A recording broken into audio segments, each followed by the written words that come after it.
থাকো, আমি গেলাম। হোল্ড আব্বা হোল্ড, এক পাও নড়বেন না, এই জায়গায় থাকেন, বাইরে যাওয়ার কোনো দরকার নাই। তোমরা হঠাৎ কি মনে করে?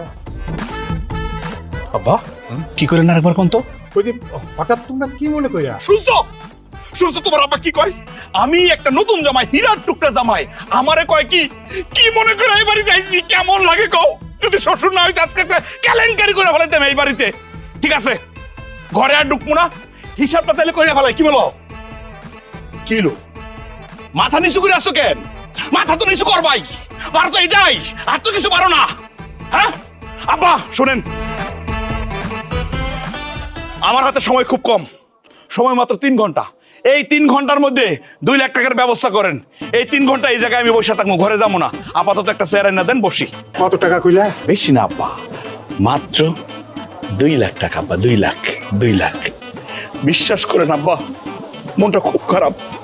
মানুষের সমেলে কাজ করি, শ্রমিকের, এটা কোনো কথা? আমি কি সারা জীবন শ্রমিকই থাকবো আব্বা? আমি যে আপনার মেয়ের জামাই আব্বা, আপনার একটা সম্মানের বিষয় আছে না? সেই জন্য আমি স্বপ্ন দেখতেছি নিজে একটা সমিল দেবো। আমি না, আপনার মেয়ের স্বপ্ন দেখতেছি। আব্বা আপনি টাকাটা দিলেই আমি সমিলটা শুরু করে দেবো। সমিলটা যদি রেডি হয়ে যায়, গাছ কিনা গাছ করাতের মাঝখানে ফালাইয়া করাত করে ভাইরা বলাম আব্বা, যা তাকে কপালে আল্লাহ ভরসা আব্বা, এটাই আমার স্বপ্ন। আম্মা কথা কি লাইনের মধ্যে আছে? বাবা, অনেকদিন পরে বাড়িতে আসছো, ঘরে যাও, ঘরে গিয়া বিশ্রাম নাও, তারপরে কি লাগবো না লাগবো সেটা দেখেন যাইব। ঘরে তো যাইতেই চাইছিলাম, মাঝখানটা আমার শ্বশুর একটা ফাউল কথা বলে আমার মেজাজটা খারাপ করে দিল। ঠিক আছে আম্মা, আপনি আমার শাশুড়ি, মায়ের মতো, আপনার কথা তো আমার রাখতে হয়। আমি ঘরে যাইতেছি, আপনি একটা কাজ করেন, নাস্তা আর শরবতের ব্যবস্থা করেন, সুন্দর করে একটা শরবত করবেন আম্মা। হ্যাঁ, আর আব্বা আপনি খারাপ রয়েছেন কেন? এই যে দেখেন দেখেন, ঠিক সময় খুব কম।